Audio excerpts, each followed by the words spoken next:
Olá, eu sou Rosângela Moura e estou iniciando um novo quadro, Mulheres Inspiradoras.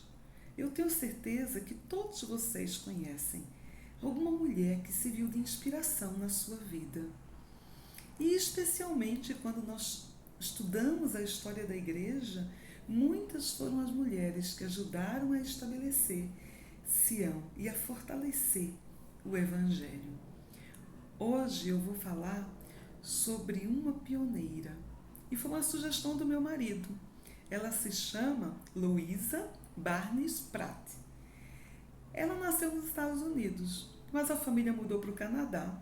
E só depois, quando ela casou, ela voltou para os Estados Unidos. Ela casou com Addison Pratt. E anos depois, ela conheceu a igreja, eles se converteram ao Evangelho. E eles estavam se preparando em 1838 para se unir com os santos no Missouri. Foi quando começou toda a perseguição, ordem de extermínio. Então eles decidiram permanecer em Indiana. E somente em 1841 eles mudaram para Nauvoo. E eles doaram para o fundo de construção do templo. E eles estavam em Nauvoo quando o seu esposo foi chamado para uma missão. É muito interessante porque o esposo dela foi o primeiro missionário a ser chamado a pregar o evangelho em um idioma que não fosse o inglês. Ele foi chamado para as ilhas do Pacífico para falar o tahitiano. E Luísa permaneceu muito tempo longe do seu esposo. A missão dele durou 5 anos e meio. E ela ficou sozinha em Nauvoo, cuidando das suas 4 filhas. Quando houve o êxodo para o oeste, ela queria ir, mas ela temia muito, porque estaria sozinha com as suas filhas, sem a presença do seu esposo. Ela havia recebido uma carta dele dizendo que não daria tempo dele se juntar com elas, a ponto de fazer toda a travessia por terra para o oeste. Então isso a inquietava muito. Então ela começou a pensar em vender as suas juntas de boi. Isso daria dinheiro suficiente para que ela fosse com as filhas até o Canadá, visitar os seus pais, que já eram idosos, e que talvez fosse a última visita que ela faria, e depois ela compraria 4 passagens de navio para a Califórnia, que já ficaria aí metade do caminho, né, andado, e não tão penoso quanto a travessia por terra. Enquanto ela estava pensando nisso, veio um sentimento que não era isso que ela deveria fazer. Então ela decidiu escrever uma carta para o profeta Brigham Young. E nessa carta ela dizia: se você me disser que a salvação está em atravessar, fazer a travessia por terra com as minhas juntas de boi, eu irei sem reclamar. E o profeta lhe respondeu: venha, irmã, a salvação está pelas juntas de boi. E depois o seu marido vai ficar muito decepcionado se não encontrar você e sua família no caminho, porque ele vai encontrar conosco no deserto. Então, Luísa, sem reclamar, ela se fortaleceu, ela se preparou para essa travessia, que ela sabia que não seria fácil. Um pouco antes, ela foi no correio e ela encontrou uma carta do seu marido, que fazia 5 meses. Naquela época, demorava 5 meses, às vezes 1 ano, para chegar uma correspondência. E quando ela abriu a carta, ela encontrou $60. E o marido dizia que era para comprar livros e que ela deveria aprender o tahitiano, porque por algum motivo ele sentia que elas precisariam desse idioma no futuro. É muito interessante porque Luísa começa a travessia com as filhas e ela escreve muito no seu diário. Ela encontrou paisagens lindas que mostravam o quanto o Senhor se preocupava e as amava. Ela sentia a mão do Senhor na sua vida. Mas elas sofreram muito, elas passaram por cólera, escorbuto, elas tiveram malária. Uma noite, Luísa estava febril, com muitos calafrios. Naquele dia, ela exclamou por misericórdia. Ela achou que ela partiria dessa vida. As suas filhas tinham sido afastadas dela para que não fossem contaminadas.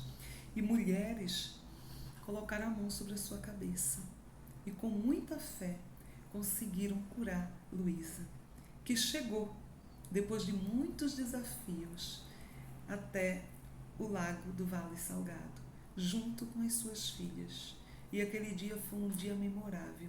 Elas foram recebidas e comeram o melhor milho da região.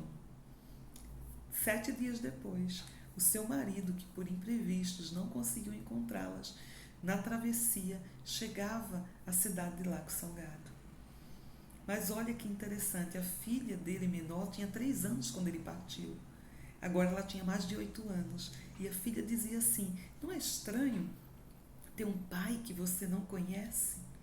E o mais surpreendente é que elas também não reconheceram, porque ele estava magro, queimado do sol, abatido.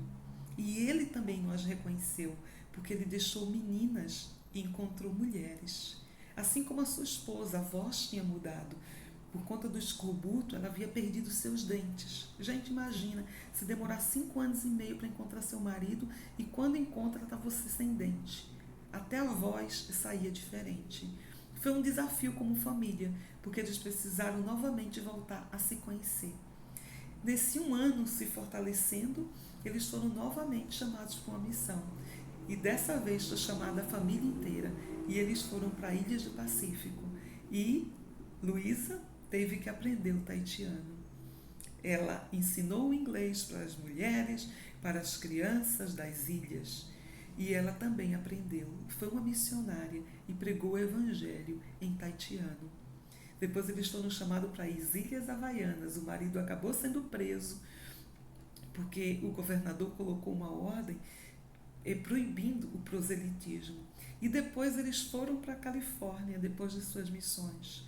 E curiosamente, o marido enfraqueceu no evangelho, acabou perdendo a fé, se afastou da igreja e novamente Luísa teve a bravura e a coragem de permanecer fiel. Pegou as suas filhas e foi outra vez para o Vale do Lago Salgado. Sozinha, terminou de criar as suas filhas, se tornou conselheira da Sociedade de Socorro, secretária, escrevia para o jornal local, se tornou uma ativista e defensora do voto feminino, o que é surpreendente, né? Nós sabemos que as mulheres, membros da igreja em Utah, elas foram decisivas e foram as primeiras nos Estados Unidos a conseguir o direito a votar. Então, Luísa foi um exemplo para todos nós. Ela passou 5 anos e meio longe do marido e ela disse uma vez que somente uma coisa justificava uma família ficar tanto tempo longe, e era o reino de Deus. E ela estava disposta a fazer tudo pelo reino de Deus. Quando ela foi para a travessia do oeste, ela escreveu em seu diário: eu estou indo para a vida ou para a morte. Não diferente de Esté quando disse: se perecer, pereci. Ela morreu, fiel ao Evangelho, lutando pelo que ela acreditava. Outro dia eu li que muitas vezes as nossas vidas serão costuradas com fio de ferro.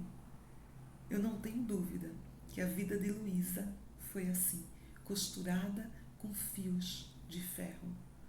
Mas ela soube apreciar a beleza, apesar do deserto, apesar da neve, apesar das enfermidades, apesar de tudo que ela precisou enfrentar. Ela foi uma mulher inspiradora e que sirva de inspiração para todos nós.